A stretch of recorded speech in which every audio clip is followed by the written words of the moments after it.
Very good morning, very good afternoon, and good evening to all. I am Ravichandran, Director of National Center for Polar and Ocean Research, India, and Vice President of SCAR to look after capacity building, education, and training activities. Thank you all for joining and welcome to SCAR Capacity Building Workshop. Capacity building focuses on promoting an organization's ability to do new things and improve what we currently do. It is the process of developing an organizational strength and sustainability in a rapidly changing environment. Training, support, and development of Antarctic community are fundamental to SCAR. SCAR promotes and facilitates the incorporation of Antarctic research into the educational landscape. Involvement of early career researchers in international collaborations provide invaluable experience and training for individuals aspiring to become future polar researchers and leader in polar science. SCAR's capacity building activities are coordinated by SCAR Capacity Building, Education and Training, in short CBET committee. On this occasion, I sincerely thank SCAR XCOM and CBET Advisory Committee for their continuous guidance and feedback. SCAR is committed to helping researchers in all of its member countries and beyond to participate in understanding scientifically the physical, biological, chemical, and geological processes at work in Antarctica, and also humanities and social sciences. Use that knowledge and understanding to predict the change that are happening in Antarctica and also elsewhere in the world. And also finally, provide objective and independent advice to policymakers, especially the Antarctic Treaty System. To achieve these goals requires that efforts be made to raise national scientific capacities in polar research, especially in developing countries.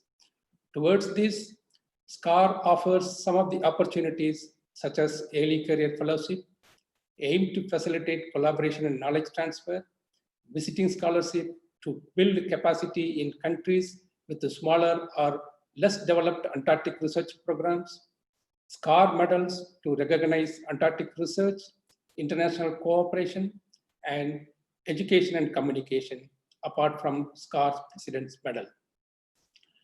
And also working with the partners for education. And finally, diversity and inclusion.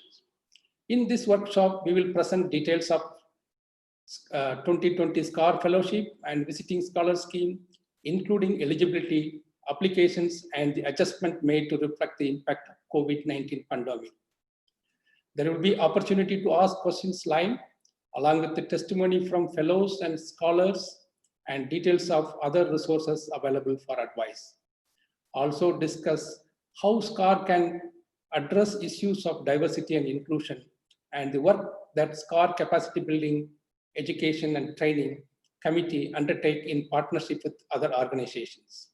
We need your feedback to improve various activities, especially how we can do better to promote all CBET activities. I remind once again the audience to ask questions in the live question answer box. If anyone asks the question to a particular person, please do mention the address to whom that question.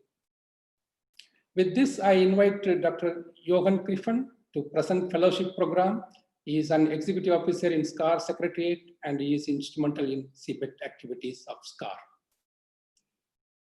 Johan, please.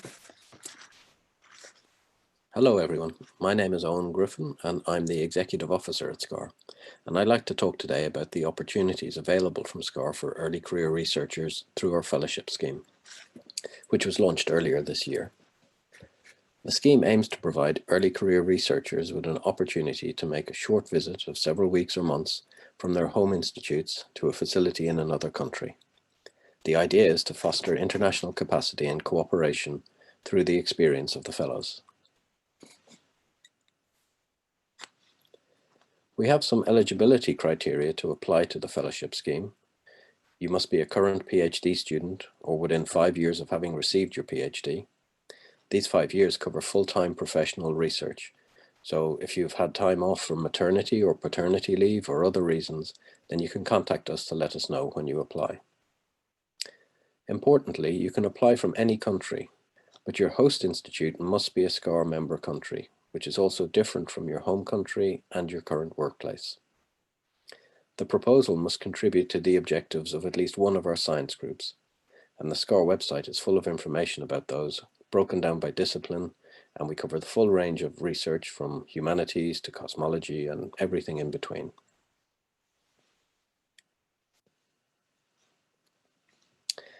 How do you find out about the schemes and how to apply? And keep in mind that our deadline in 2020 is at the end of August. The SCAR website is your first destination. It provides an overview of the scheme, including the nature of the awards, broadly the eligibility, and from here you can access information about our fellows past and present, how to apply to the scheme, mentoring materials, and some frequently asked questions. One very useful document to access and download is the application pack, which pulls together lots of the most important guidance and information about the scheme. This is available as a document to download from this session on the portal, and it should hopefully answer many of your questions about the scheme. We hope to make at least 3 to 4 fellowship awards this year, depending on the available funding.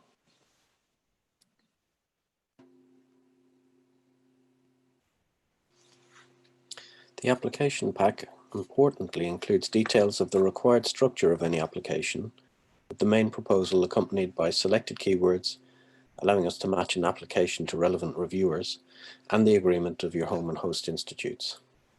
And of course a budget, which can be up to $15,000 US.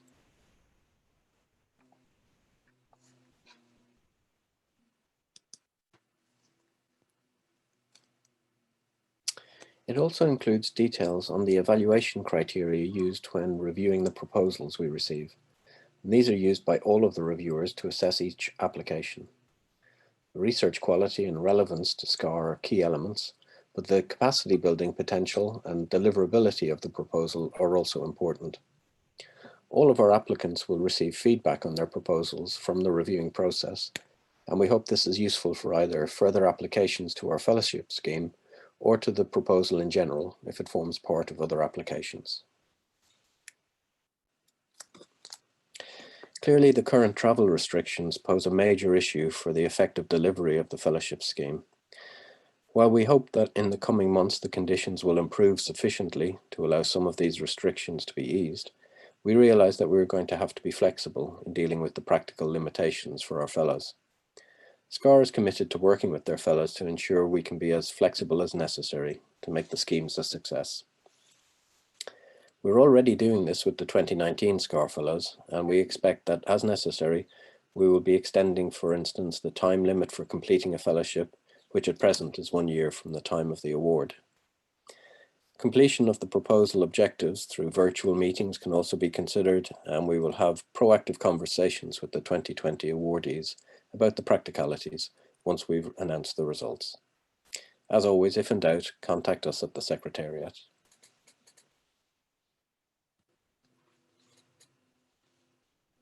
For more information, I'll again point to the application guide available to download from the documents link within this section of the portal. We also provided an overview of the scheme during the 2020 APEX online conference, available to view from the APEX Vimeo channel with the details shown here. We have also provided some webinars together with APEX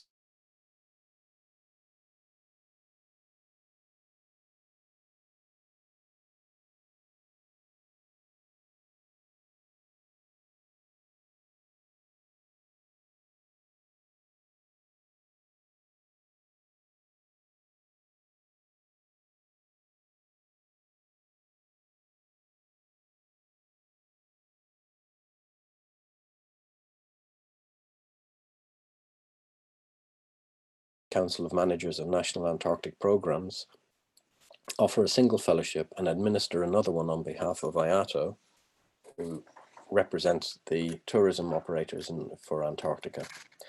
The details and eligibility differ from those of the SCAR scheme and are indeed different between the COMNAP and IATO fellowships.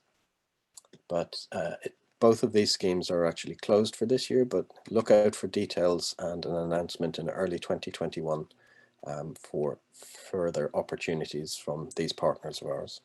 CAMLAR also offer fellowships and scholarships, so you can check out their webpage also.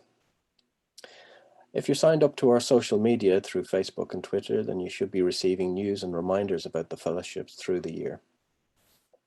I'm delighted to say we also have some personal testimony from past fellows to hopefully give you a better flavour of the potential of the scheme for your career. That will follow next.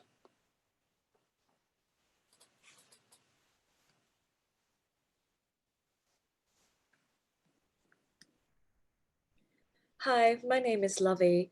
I'm a postdoctoral fellow at the University of Liverpool, and I am here to talk about the SCAR Fellowship Program. So I was a SCAR Fellow in 2016-2017. So first I'd like to talk about the application process. So I personally found it quite easy, actually. It's very straightforward. The application is online. The key piece of advice would be to contact your potential supervisor and the host facility early so that you build this relationship, especially if you don't know the person and you're contacting them out of the bat. But even if you do know the person, do contact them pretty early on. The rough timings for the SCAR fellowships don't really change year to year. So that gives you flexibility in trying to figure out when to contact researchers. And, they might be busy as well. So contact them early, discuss a project. And the key things to do is to know your project. What is it you want to do? And why do you want to do it? And why this specific person at this specific lab? And how are you going to do it? Have these questions in mind as you're approaching the beginning of this application process and when you're trying to contact a potential supervisor as well.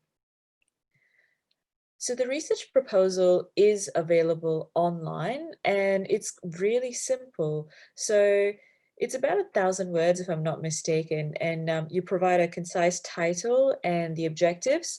For the objectives, I actually had it listed down as objective 1, 2, and 3, and so forth, so that it's very clear to the reader and to the reviewer what the objectives are of my proposal.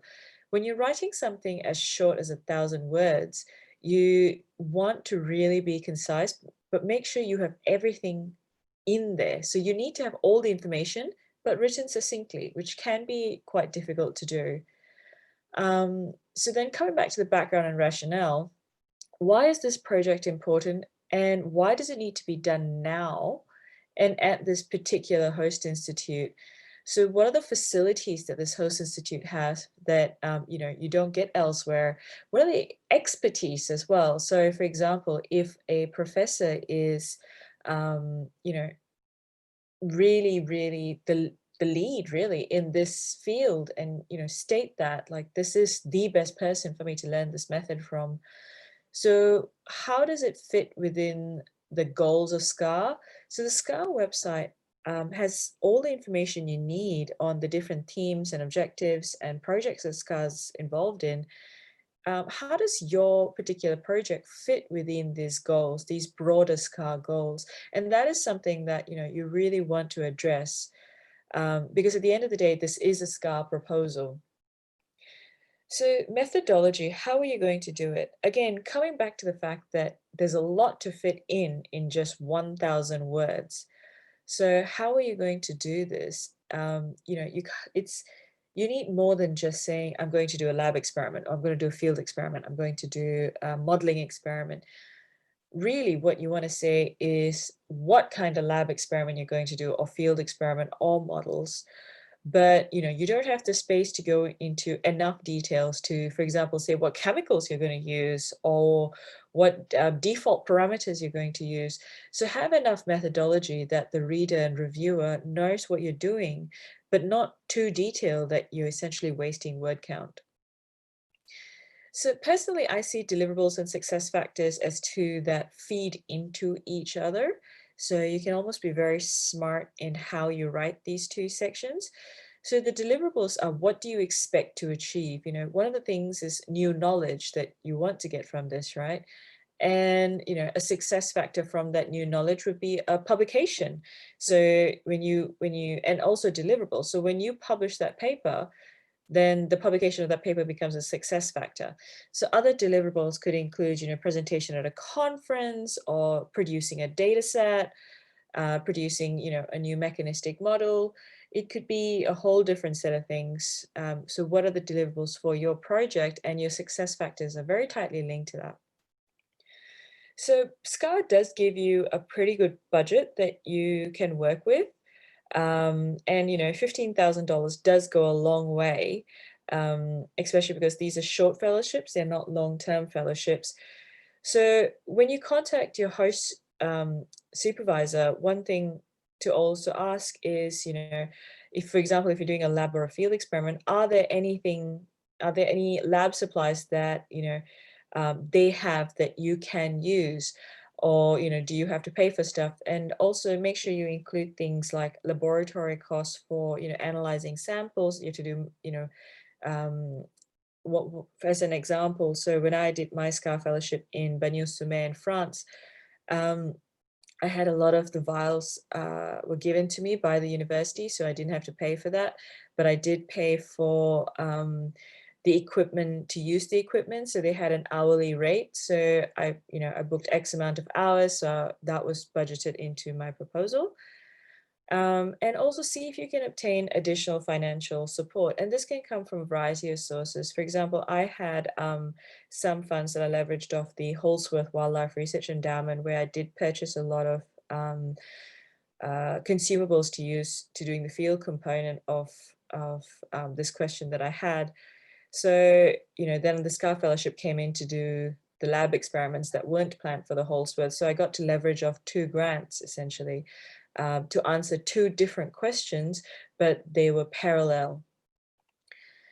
And, you know, having an illustrative table and figure is useful, but my main, I guess, tip would be, don't just repeat exactly what's in your background or your methods or something. You know, have something that you're trying to pull together. Is this a summary slide? Is this, you know, raising your big questions?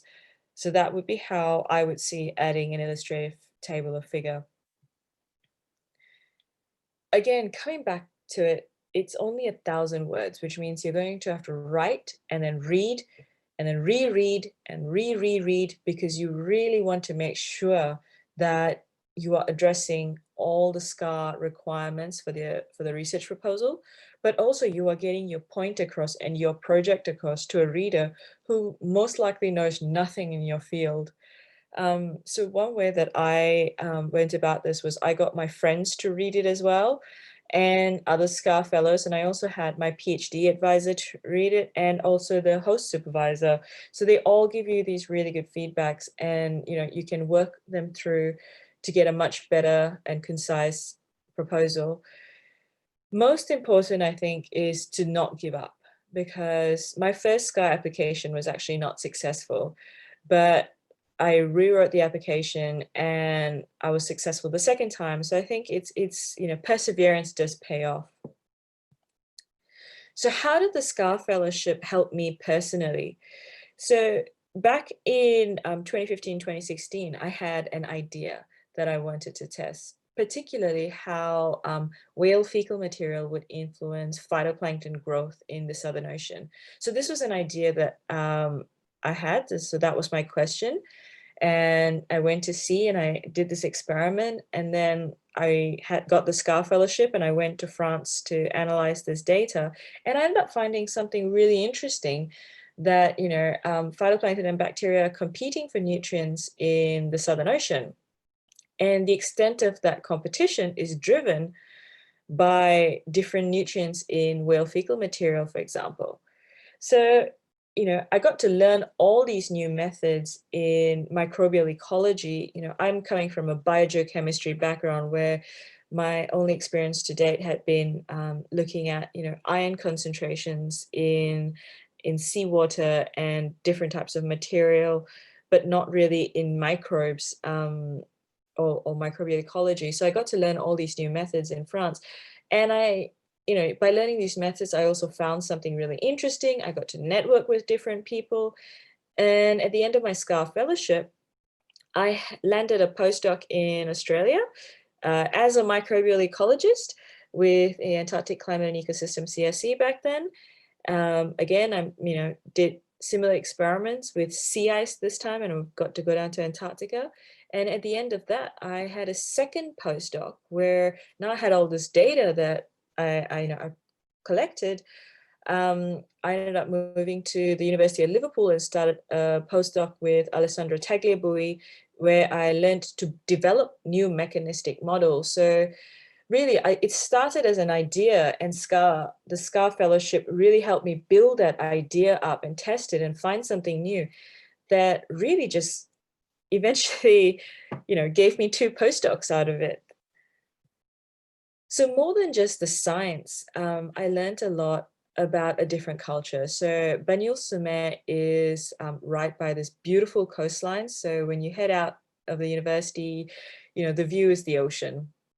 Beautiful, beautiful coast, and the vineyards if you just walk a little bit further. I also really enjoy pottery, and I made some, quite a lot actually. I made quite a lot of local friends who are not part of the university, and one of them had a pottery studio, and she taught me all these new techniques. So I learned a lot about science and networking that fed, into my current career to date. But I also learned a lot about their culture and the people, and developed other skill sets that I had, which were my hobbies. So I am forever grateful to the SCAR program and the SCAR fellowship, because essentially, 5 years down the line, I'm still benefiting from my 3 months fellowship that I had in France. So thank you very much to listening to my talk, and I look forward to addressing any of the questions you have tomorrow. Thank you. Hey everybody, how are you? Waiting for Argentina. First of all, I want to thanks to Dr. Eoan Griffin and the SCAR organizer for inviting me to participate in these talks. In advance, I want to apologize for my English. My name is Bruno Fusaro. I'm biology from the Argentina Antarctic Institute. I am one of the winners of the 2018 SCAR scholarship that allowed me to stay in Natural Museum of Natural Science in Madrid, Spain for 6 months. I'm currently working in the Department of Ecophysiology and Ecotoxicology within the Coordinator of Life Science. I'm doing my PhD study, which consists analyzing the parasitic found in Shian and storm petrels, skuas in the South Shetland and Hot Bay, Antarctic Peninsula. The aim is to see the relationship of the parasite with the physiological aspect of their host. So, before I tell you a little bit about my experience, I would like to thank Dr. Andres Barbosa, who proposed the application and directed me during my time in Madrid. The objective of this video is to briefly tell you how my experience with the SCAR grants was, how we planned the project, what led us to do it, and how we developed it during the months in Madrid. Our project consists of the molecular and epidemiological diagnosis of parasite disease in Picocelis penguin in the context of global climatic change. I'm speaking in the present tense because it is still ongoing and we are waiting for the results. Before we get into that, I like to briefly tell you why parasites are important and need to be studied, particularly in Antarctica. Antarctica parasitological research is relatively recent. The first reports of parasites in Antarctica are the result of the study of a large number of host necropsies collected during the first expedition to the continent. But only in the last few decades, the parasites have become the object of the study by different research groups. And there has been a change in the way we view parasites.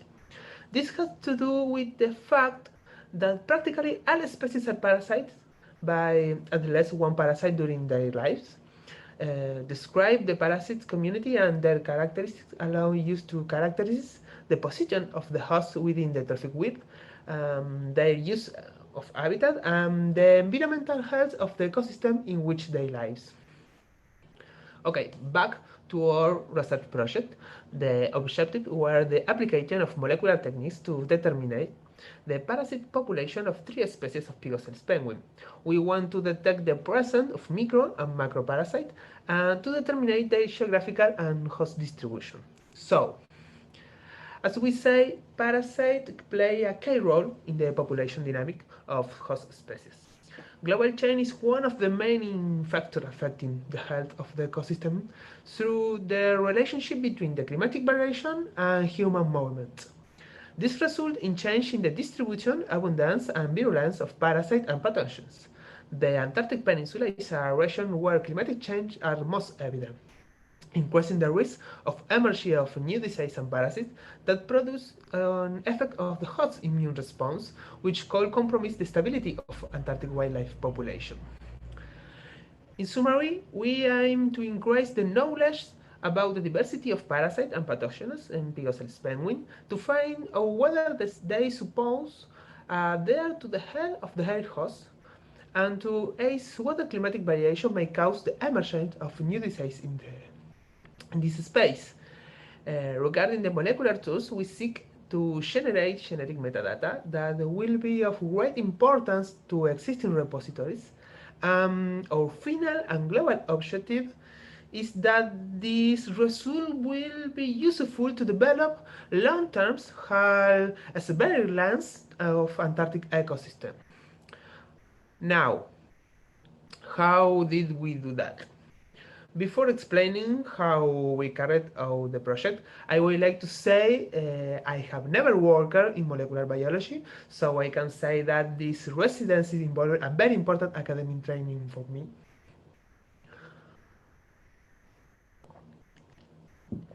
Okay, development of the research covered different stages. First, a study of the literature was developed and how molecular biology could better answer our question. When this step was advanced, we carried on working protocol that involved dissecting and prospecting 17 penguins that were collected in different campaigns. This parasite was removed and samples of stomach contents and faces were taken, along with stomach and cloacal swabs.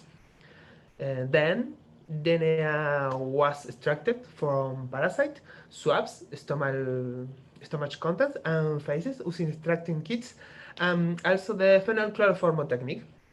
Later, amplification of 16As, 18As, and COX-1 gene was performed that the product was set for massive sequence, DNA metabarcoding, to develop molecular proof that will allow use to detect parasite in any location through the study of the fecal matter.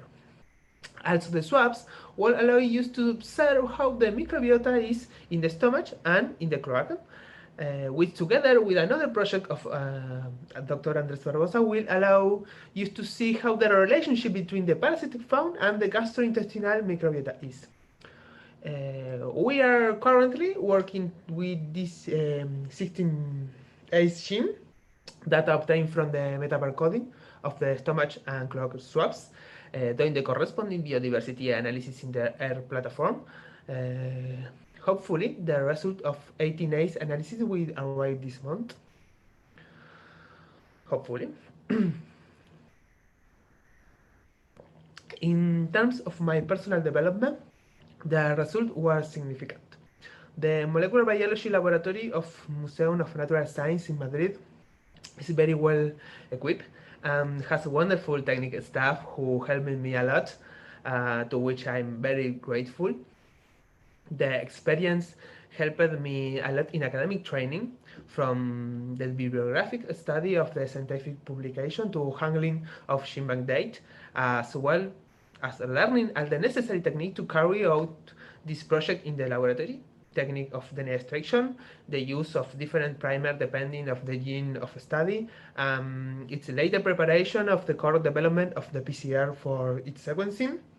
I also learned how to use different bioinformatic programs for sequences analysis and phylogenetic tree development, I was also able to participate in different conferences held during my time at the Museum of Natural Science in Madrid, at the University of Murcia, to which I was invited. It's allowed me to meet many undergraduate and graduate students as researchers with whom we developed great bonds of friendship that helped the exchange for knowledge. This scholarship also helped to strengthen institutional ties between Argentina and Spain. To that point, that Dr. Andres Barbosa has included us in his new research project. We have included him in ours. We keep in touch, so we are doing the sequence analysis together and to do residency again in the future once the pandemic is over, or share an Antarctic campaign. I can also say that the technique learner during the months of my stay will be put into practice in the development of my doctoral thesis. Personal, I was a great impact to know the scope in terms of knowledge generation that molecular stole can provide us, upon the importance of working together with members from other countries and other projects. It was to recognize with a personal experience what represents the scientific cooperation at its highest level. I hope that in the future this cooperation will continue to increase with other researchers and that we will be able to generate more knowledge that allow us to better understand the Antarctic ecosystem for the development of global public politics that will help this conservation. Finally, I would like to thank again Dr. Johan Griffin for inviting me to participate in this talk, and Dr. Rosa for trusting me, to SCAR for granting me the scholarship, and to my director in Argentina, Julia Diaz and Martin Ansaldo, along with my laboratory and campaign college who have helped me the most in my training. Thanks you very much.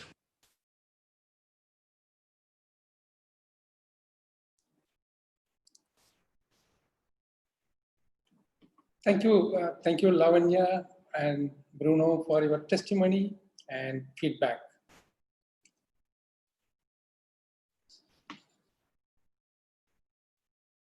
So we will have some few questions we will answer, then the remaining questions, if at all, we can answer in the last session.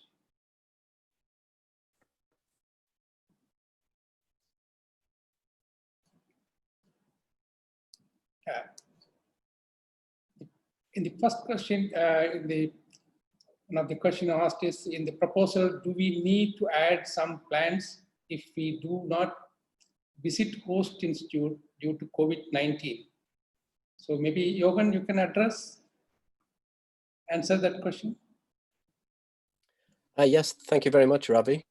Yes, clearly, we're going to have to be flexible in the way that we approach proposals for this round of the fellowships.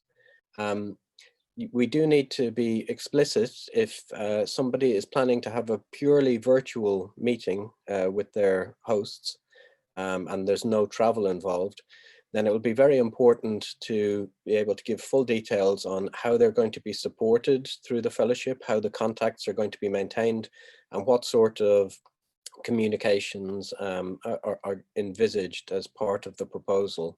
So it is possible to submit a proposal that doesn't have an element of moving to the lab. We're willing to accept those this year, but we do need to know in very good detail the nature of the communications and support that the fellow is going to get as a result of that particular proposal. So we will take one more question.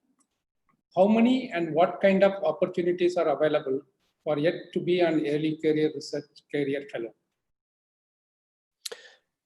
If you don't meet the eligibility criteria of the early career fellowships, but are still wondering what it is that SCAR can do for you as an early career researcher, then all of our groups are available to join, and many of them are very proactive in terms of encouraging early career researchers to get involved.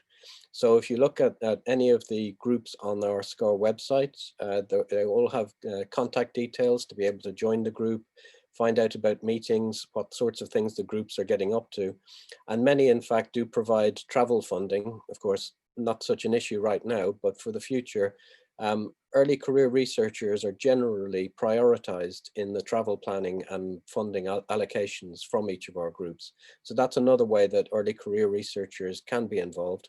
And of course, always look to APEX, the Association of Polar Early Career Researchers, for their opportunities too. Thank you, Akan. I think due to shortage of time, we will take up the remaining questions, but if anything, we will take it at the last. Now we will move on to visiting scholarship program. Logan? The SCAR Visiting Scholar Scheme complements the fellowship scheme by providing opportunities for mid to late career researchers. It's also based around short-term visits to another SCAR member country, in this case usually a week or two, and in recent years we've revised the guidance and application procedure to simplify the process and expand the scope of what is possible by career stage and the nature of the project. These changes were put in place to emphasize the core purpose of the scheme in building capacity in countries with smaller or less developed Antarctic research programs, and also to emphasize the potential for this capacity building to be in either direction. So including visits from developing countries to gain experience, which will be of use once the scholar returns to their home institute.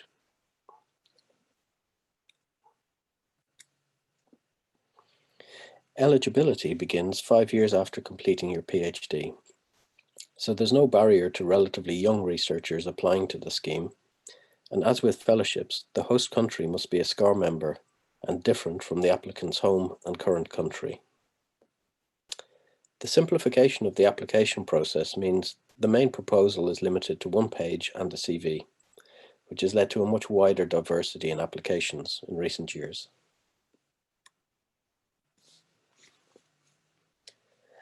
As with the fellowships, all of the details, including the online application form, are available from the SCAR website, and we have the full guidance documentation available from the Documents option in this session in the portal. Important details such as the budget limit of $5,000 are available through that.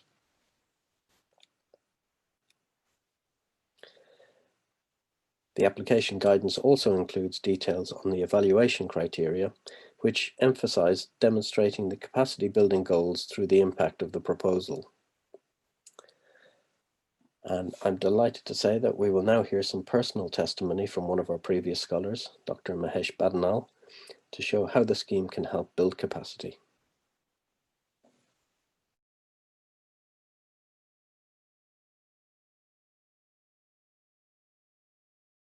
Hello everyone. One of the most pressing concerns in today's world is the climate change. When we talk about climate change, there are 3 components: the past, the present, and the future. So we need to look at these 3 components together rather than different entities. My name is Mahesh. I'm a paleoclimatologist.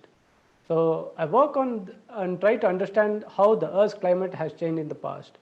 After completing my PhD from National Institute of Oceanography, I joined the National Center for Polar and Ocean Research as a research scientist in 2012, and since then I have been working on the Antarctic lake sediments.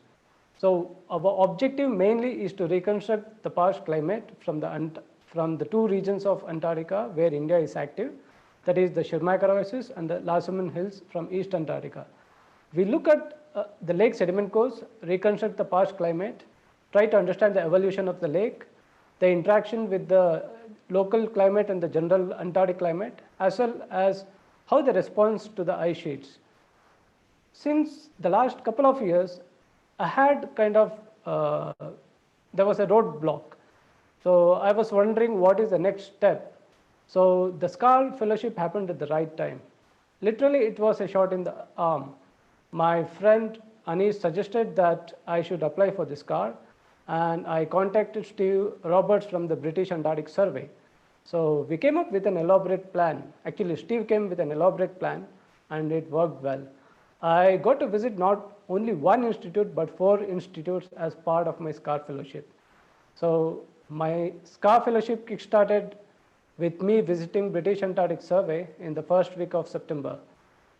Along with Dr. Steve Roberts, Professor Dominic Hodgson were my host at the BAS, and I had one of the most interesting time in BAS. There was one question that was always bugging me, because Dom, as we call Professor Dominic, he had been very active, and along with his paleolimnologist friends, they have been working in the lakes of Lassen Hills since 1990s. So I always wondered, is there anything left? But Dom assured me that there's a lot to be done, and he gave me confidence. They were limited by the technology of their time as we are now. And Steve, he was wonderful, a very great host. He taught me a lot many things apart from the nuances of paleoclimate. I always kept statistics at a bay, but Steve taught me and showed me the wonders and how we can effectively use statistics. And after my visit at BAS was kind of the hub for me. From BAS, I went to the University of Bristol. There I went to the lab of organic geochemistry in the School of Chemistry. Dr. David Naff and Professor Ian Bull were my host. Incidentally, their lab is one of the premier research labs in the world.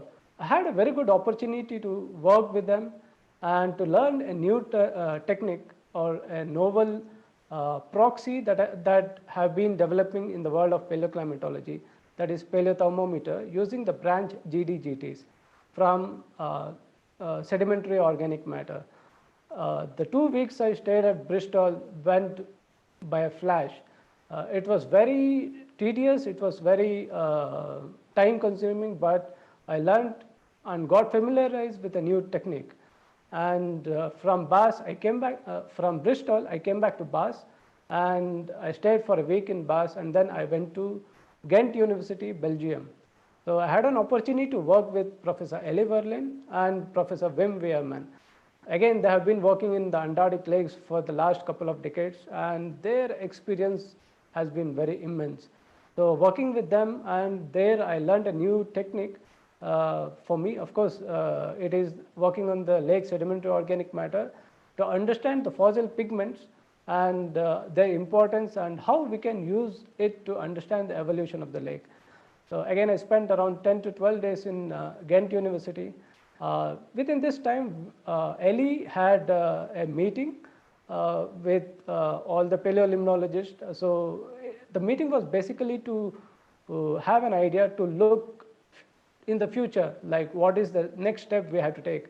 So Elie was there, Wim, Dom and Steve had come, and Anish was one of my colleagues from India. He was also part of this meeting. And we pondered over the lake's future, because we are the major group that have been working in the East Antarctica. So we came up with plans to carry out coring campaigns in the ice-free regions of East Antarctica. It is the Schirmacher Oasis, the Ongol Islands with the Japanese team, and the Lassen Hills. So, and we also noticed that the lake records have been incidentally very less projected in the IPCC report, that we need to fulfill this lacunae. And from there, I came back to BAS again, and I also visited Newcastle University. I met Dr. Emma Thompson. She has been again working on the GDGT technique for the last few years. And the idea is to develop a global calibration equation, which we can use it not only in Antarctica, but in other regions, probably Southern Ocean or the Himalaya or even the Arctic. So like I had an opportunity like this to visit 4 universities and to interact with different scientists and researchers. So I think this was possible basically because of SCAR, this fellowship. So this enabled me to visit these laboratories, to interact with these researchers, to exchange ideas, probably to work together and to come up with future plans.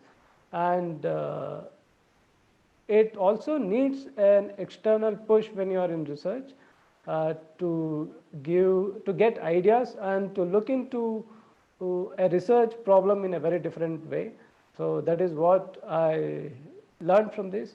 And my host Steve has been amazing. He has been teaching me new things and introducing me to new techniques.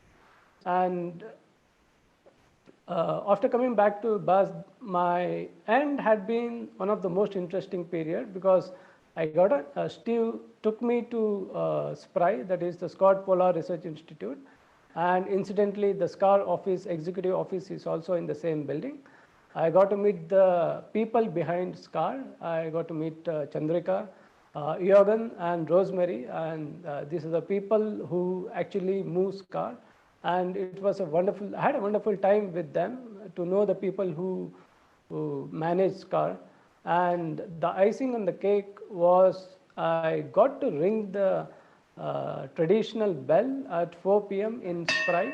So that bell was mounted on Scott's ship, that is Terra Nova. So I got an opportunity to ring the bell, and thanks to Steve. And so I couldn't have asked for more. My takeaway message from this is to any researcher working in Antarctica. So we all have been, we are the blind people in a room trying to understand an elephant. So Antarctica is so huge, so it is very difficult for one group to try to understand the entirety of Antarctica. So we all blind people need to come together and to form groups and to try to understand what's happening in Antarctica. So as a paleoclimatologist, I would like to conclude that the past is the key to the present as well as the future. And also I take this opportunity to thank and acknowledge a lot of people.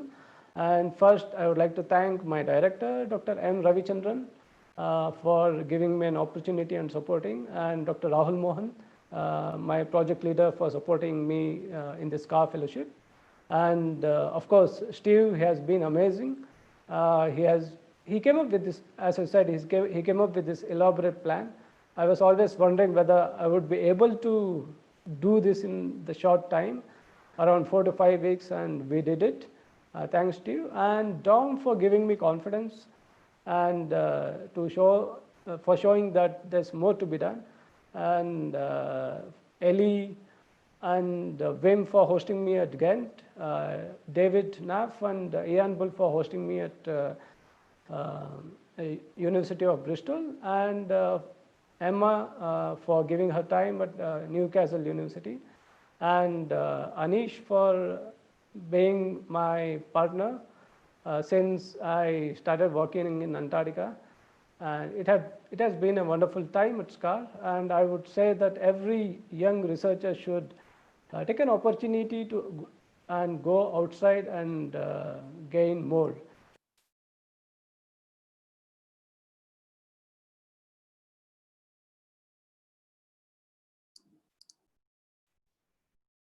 Thank you, Mahesh, for your testimony as well as feedback.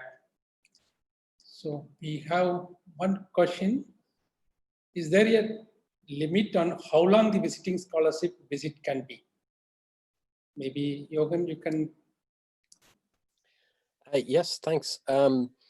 There's no actual limit to it. And in recent years, the budget, the maximum budget of $5,000 has increased from $2,500, with the idea being that we can expand the scope of what our applicants are considering in terms of their proposals. And as we saw from Mahesh, you can fit an awful lot in if you're creative about the way that you actually use the funding.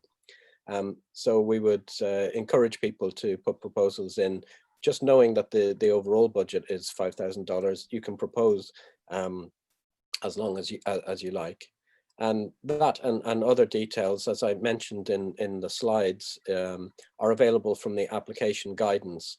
Both the application guidance for the fellowships and for the visiting professors are available as documents on the portal attached to this session. The naming conventions aren't particularly helpful. We can't actually put the file names in there. The smaller document, the PDF one, is the one for visiting professors. The Word document is the one for, visiting scholars. The larger document is the fellowships one. Okay. One more. What costs for the host can be covered in the budget for both the fellowship as well as visiting scholar? So we ask that certainly for the fellowships, that basically any costs that the hosts incur in hosting the fellow can be included in the budget, as long as they're not overheads that would have been paid already, or bench fees, those sorts of things.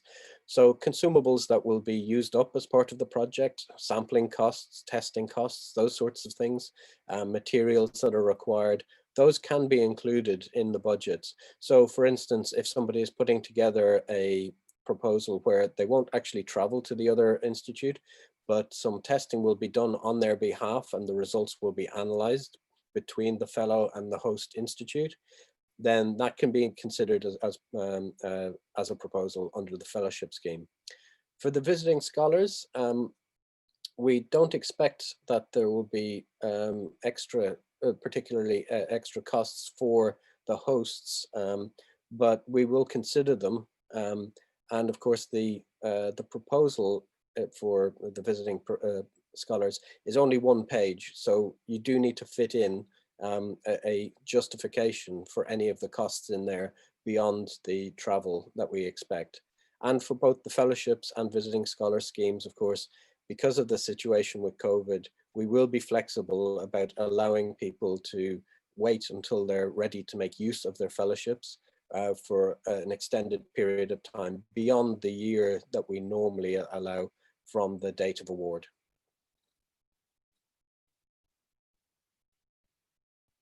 Thank you, Ogan. I think we'll take one more question. Is there any fellowship for masters or first year PhD student from university with a smaller Antarctic research program? There's no particular program that we have that is specifically for smaller Antarctic research programs, but of course the evaluation of every fellowship is very much dependent, part of it is dependent on the capacity building nature of the proposal.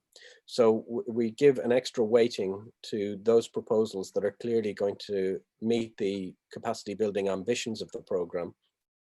And in that way, we hope that there's already a way in which the smaller programs, less developed programs, will actually be incentivized, if you like, and brought to the fore. Okay. One more to add that, does the international travel route have to be available at the time I submit the application? Someone is asking whether the travel route has to be there in the application. No, I think it's fine that people make applications on the basis of what they would expect to be, if you like, normal conditions when travel routes will be available. And we again will work with the successful fellows to work to whatever timetable we need to ensure that they can effectively undertake the project. We're doing that already with the current batch of visiting scholars and fellows. Those awarded in 2019, we of course have to allow for the situation at the moment, and we're allowing them to delay their travel so that they can undertake those meetings and visits when it's possible. Okay, thanks, Jürgen. One more. I have someone has just finished his or her PhD, but with the situation at the moment, they don't have a current any job or affiliation. Can still he or she can apply for the fellowship? Yes, there's, but And in fact, in the context of capacity building, if you can show that this will be crucial to getting you back on into a situation where you will have an Antarctic research career and will make a significant contribution towards that, it's certainly not an impediment. You just need to be clear about what the goals are beyond the fellowship to make sure that it's clear that this is going to be something that's useful in general for your career in a more long-term basis. Thanks, Owen. So now we will move on to another one. It is SCAR medals and diversity and inclusion in SCAR.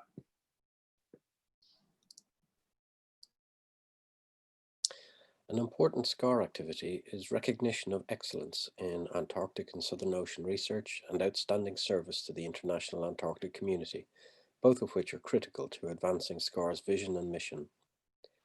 Peer recognition is a way of rewarding and highlighting those who exemplify the best of the Antarctic community and serve as models for the next generation. SCAR created the medals to provide this recognition. The Medal for Excellence in Antarctic Research and the Medal for International Coordination were first awarded in 2006, with the Medal for Education and Communication being added for 2018. To encourage nominations and ensure an open, fair and transparent selection process, recipients of the medal are selected by committee. An additional award is the SCAR President's Medal for Outstanding Achievement. The recipient is chosen by the outgoing SCAR President, who awards it on stepping down from office. As with all of the SCAR capacity building schemes, we review the process after each round. For the medals, we recognise that we need to address diversity in nominations, and this will be implemented for the next round. The issue is part of our efforts overall to consider what can be improved with regard to diversity and inclusion across all of our activities.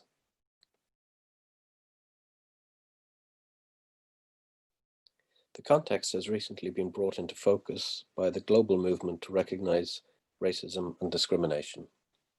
The International Science Council has called on its members to gather existing knowledge on discrimination in science, convene a global dialogue within and beyond the institutions of science, and agree concrete steps aimed at correcting systemic discrimination in science. The values set out in this ISC statement, promoting equitable opportunities for access to science and opposing discrimination, are at the core of SCAR's mission and activities. SCAR's leadership is supporting the process to move to identifying positive steps to address systemic discrimination.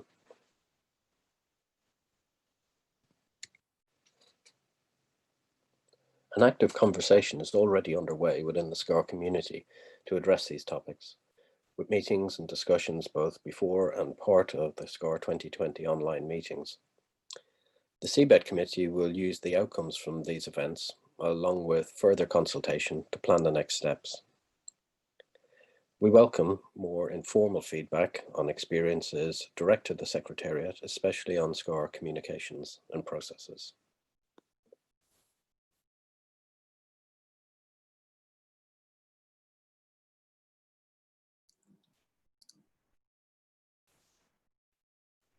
Thank you. Thank you, Gagan. Of course, tomorrow there will be a medal announcement, and please do join tomorrow's medal ceremony. It will be around 8:30 UTC, and also we don't just do our work independently. We don't do independently, but also with partners such as Polar Educators International. This Polar Education International, their mission is also more or less similar way. It is connecting polar education, research, and global community, their mission. So we partner with them and we do whatever education capability required for the polar community. Jochen, can you start the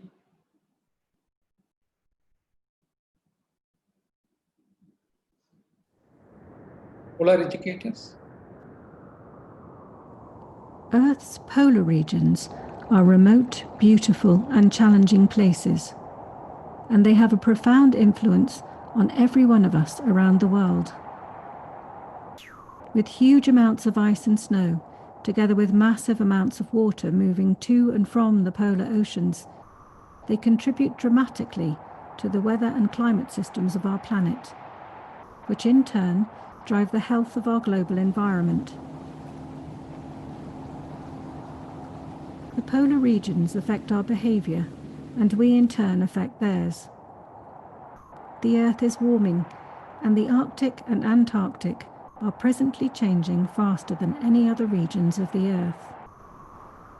Human activity is now playing a significant role in increasing Earth's surface temperature in ways that cannot be balanced out by natural processes. Change in the polar regions affects ecosystems and communities and the economies that depend on them, with local and global implications. Polar Educators International is an essential global network, working to amplify the voices of educators and researchers passionate about the polar regions and dedicated to understanding and communicating knowledge of the Arctic and the Antarctic. Working together, polar educators grow and strengthen our network, build resources and relationships, and develop polar research for a global audience. As the network grows, we communicate with wider audiences to continue to develop knowledge and appreciation of the polar regions, their connectedness to all Earth systems, and their importance to humans across latitudes and cultures. Join us.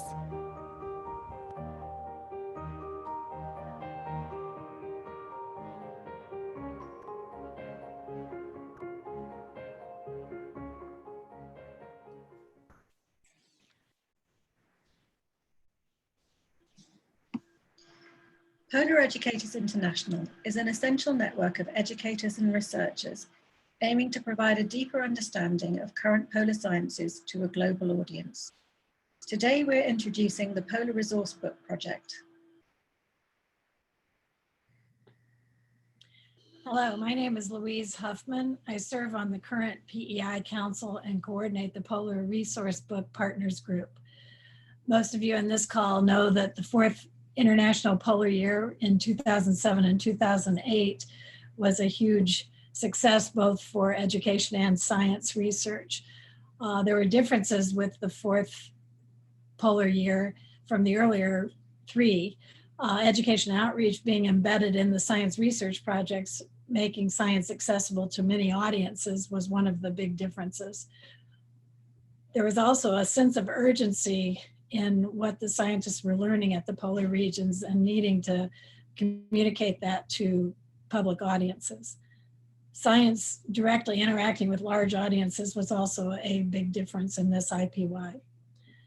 The Polar Resource Book, often called the PRB, was created to capture the energy and enthusiasm around International Polar Year education and outreach. It was also a practical handbook for both researchers and educators. The Polar Resource Book Partners Group developed a scoping document.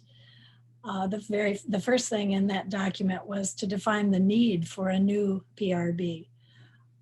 Polar resource research has been identified as an urgent threat to life on Earth, and the PRB is a one-of-a-kind educational resource for communicating those changes. It's written for a dual audience, to both scientists and educators wishing to communicate those global change topics. It was published in 2010, so a revision is needed to update both the science research and best education outreach communication practices. The other thing that is a big need is that this book is now out of print, but there's still a large demand for it. The proposed project is to provide an online resource available in multiple languages that can be downloaded. It will include current polar science and future research questions, activities and labs for teaching polar science, communication techniques for different audiences. It's also a capacity building, has capacity building on polar careers, looks at the polar communities and indigenous knowledge, and it will have a built-in evaluation component that wasn't available in the first PRB.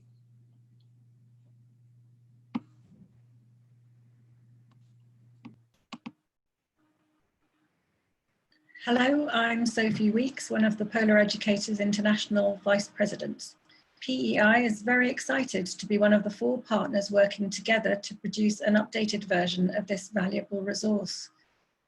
Input is also coming from SCAR and IASC, both of whom have funded the first phases of the project, and early career scientists represented by APEX. Each partner has appointed a representative. In the case of PEI, it's me, and we meet regularly. We've each organised the project in a different way. PEI has a project steering group involved in decision making, a website working group working on tasks from the current phase of the project, and a wider working group of PEI members offering expertise when it's required. The partnership is aiming to do the following: share a free online resource version of the resource for use, organise mechanisms to collect feedback, evaluate, review and update the resource, and seek new contributors, and publish the updated version of the PRB, building on the goal of IPY to provide accessible and diverse polar education tools. The current status of the project is what we call phases 1 and 2. At this stage, we are focused on getting the 2010 version online by autumn this year so that people can use it, and we're organising ways to collect feedback. We will work together to publicise the fact it's available, encourage the feedback, and evaluate the current content with a view to updating and adding. We're also discussing the format of the new resources. To move on to phases 3 and 4 of the project, we require funding. So data from phases 1 and 2 will be compiled, and together with the scoping document, provides a demonstration of need and value to funders. In these next phases of the project, we would do an open call for tried and tested content. A lot has happened in polar science and education in the past 10 years. We would modify and update the existing content, and we would establish methods for sustaining access, monitoring use, evaluating and updating in the future. There is information on the PEI website about the content of the 2010 version.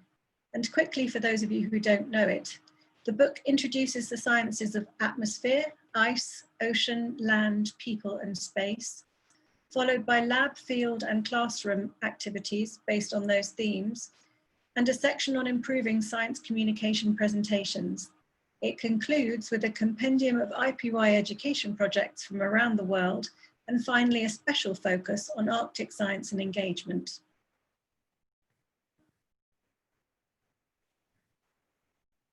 Hello, I'm Betsy Welkening. I'm on the PEI XCOM and I'm one of the website managers. Phase 1 and 2 data gathering starts in the download phase. This is where we understand who the audience is for this resource, the type of position that they're in, whether it be an educator, a researcher, or another type that we haven't thought of at this point.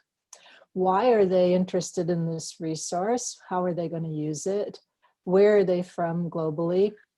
And then we ask permission to contact them after they've reviewed the resource and they've started to use the resource in a follow-up questionnaire, where we start to understand the value of the resource. What parts of the Polar Resource Book did they use? How did they use it, including their audience where applicable? What type of setting was it used in? And then we'll use evaluation questions to understand the need for the resource and moving forward with the next phases of the project.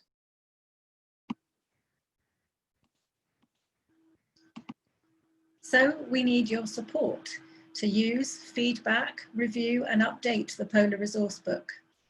In autumn, download the book and send us feedback on what you do with it. There are also various ways to stay in touch with the project and to contact us. We hope you'll get involved.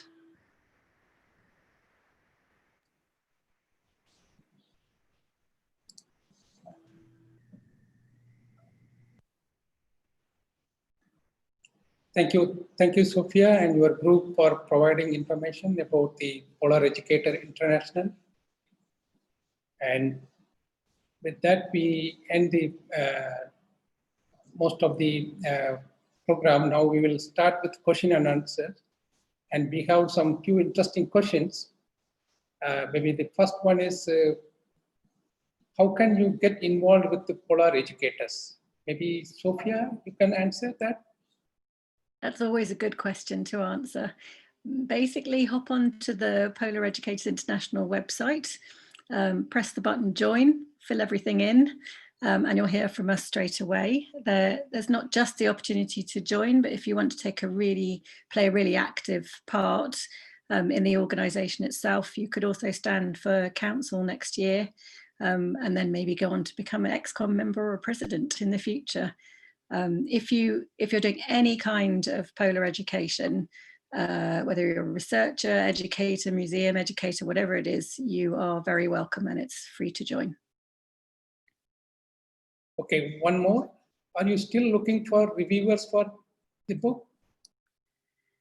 That's a yes. In this phase of the project, we're just setting up that feedback questionnaire survey, and we'll put the old version online, and then we'll introduce these mechanisms by which you can review what's going on. So we're looking at evaluating from two perspectives, really. One is the use perspective of the book, so using it in some kind of educational session or communication environment, and how you do that and how well it worked. And then the other side of it would be looking more closely at the science. I should say that every activity in the book there was input from both an educator and a scientist. So the whole resource as it was published in 2010 is a collaborative endeavour, and whatever we produce in the future will also be.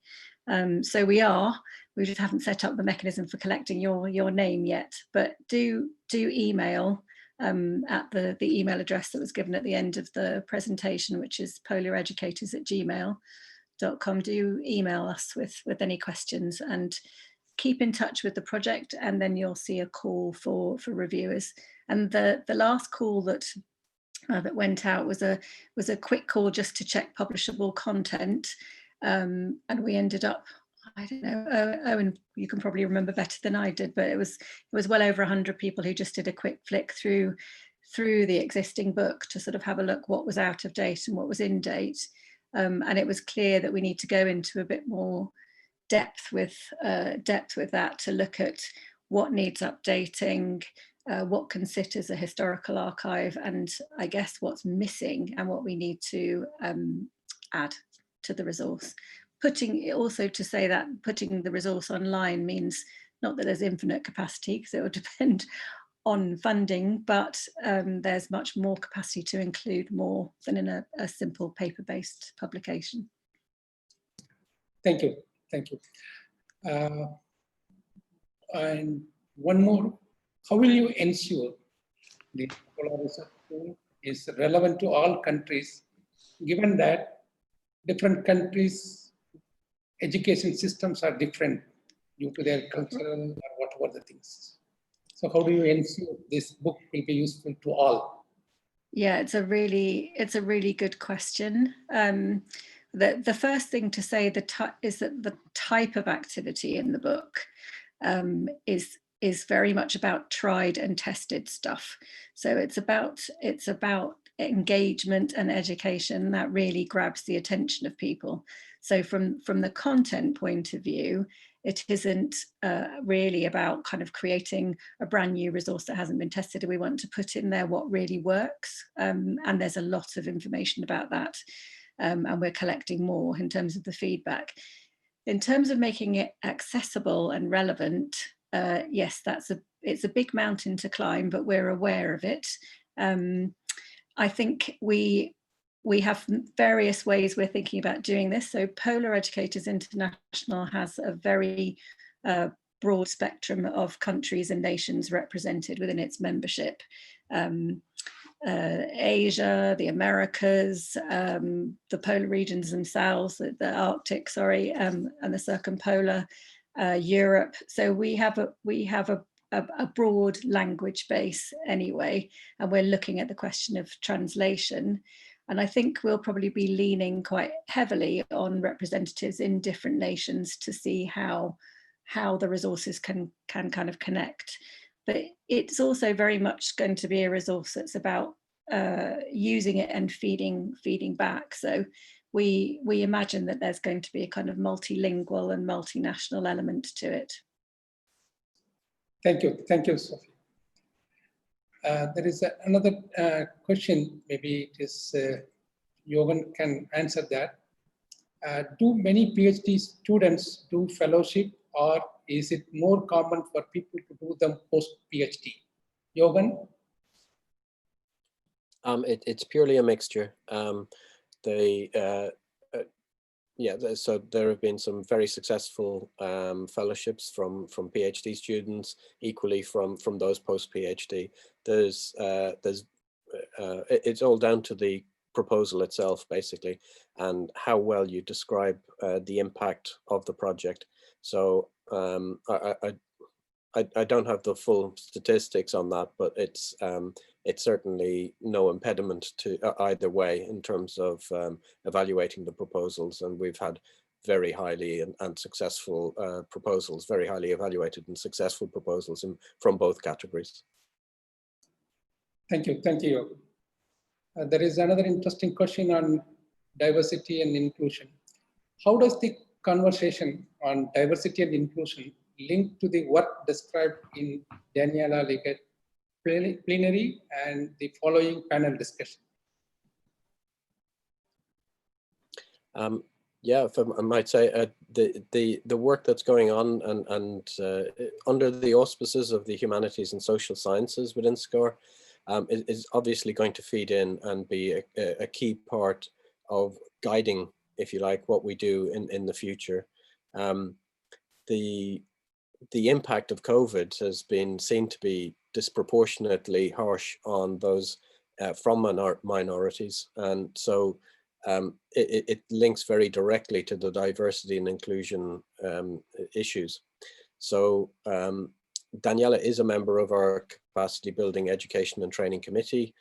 We will be looking to the expertise that's within SCAR from the humanities and the CBET committee, but also we recognize that we're going to need an awful lot of external help as well and reference, just to make sure that what we do is going to be effective, and that we're trying to tease out all of those unconscious organizational and personal biases that might get in the way of this being an effective process. Thank you, Johan. Are you planning to have some more medal categories in future from SCAR? Well, I think you'd probably be able to answer this better than I would. It's certainly something that's been considered, and again within the CBET committee, clearly the need for a communication and education medal was a case that was made very vocally and very effectively. And yes, there could be other categories.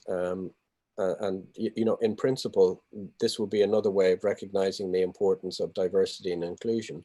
But of course, if that was the case, we would need to actually have some other concrete steps put in place for that to be seen to be part of an overall package and an overall approach to addressing those topics, rather than just being something that was seen to be, in any way a solution by itself. Yes, thank you.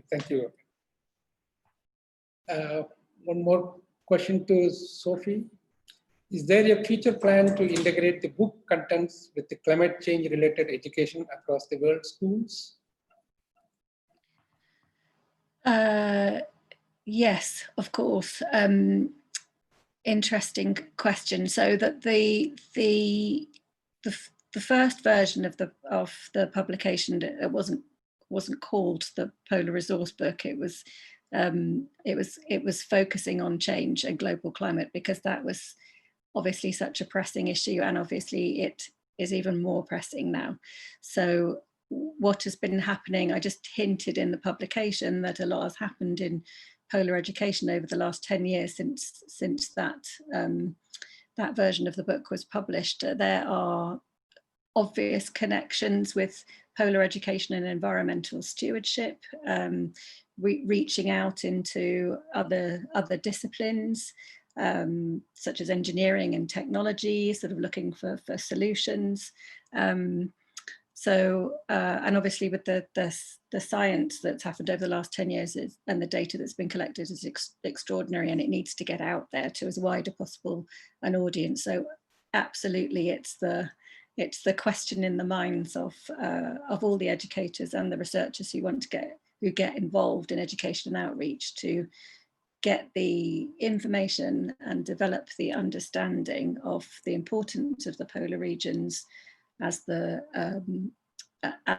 regions that affect everybody on the planet, and the importance of them in showing the change and how quickly it's happening, and beginning or inspiring the thought processes in our future generations for looking for solutions. Okay, thank you. One more, please. Do you organize schools where the education is solely done using the PRB? Let me have a look at the question, sorry. I'm not sure I understood it.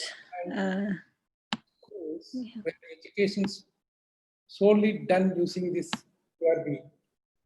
Do we organise the schools where the education?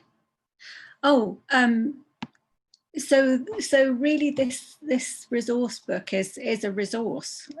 So it's not an education project, if you like. It's a resource full of tools for anyone who is a young or researcher who wants to go into a school or an education environment to share the message, and for educators in the classroom who want to teach whatever they're teaching through the polar region. So what's the best way to answer this? The range of activities in the book, it's so full of ideas already, and that will only increase by adding new approaches.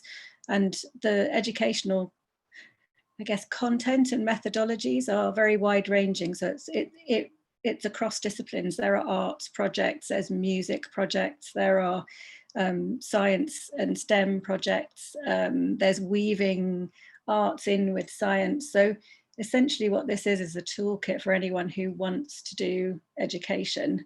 In terms of if you're a school, I don't know who you are who's asking the question, but if you were a school teacher, you would be able to access the resource. But I'm wondering whether maybe there's something else to your question here about connecting with polar researchers and polar educators, and that is the sort of activity that Polar Educators International helps to support, along with many of its partners. So get in touch, I think is a good answer.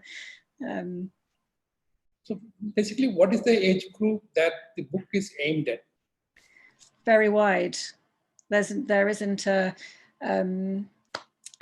no one specific age. We recognize that anyone can be a learner about the polar regions. So for example, the tips and tricks that currently exist in the presentation and science communication section of the book range from what you might do in a classroom of 5-year-olds to how you might present your science to a science audience. And similarly with the education work, at the moment there's a range of activities that include in American speak K through to 12, and English speak the whole of the school sort of age range, but there are equally activities you could do at undergraduate level in university. So it's very wide. It's very wide. Something for everybody. How many languages you have planned to publish this book?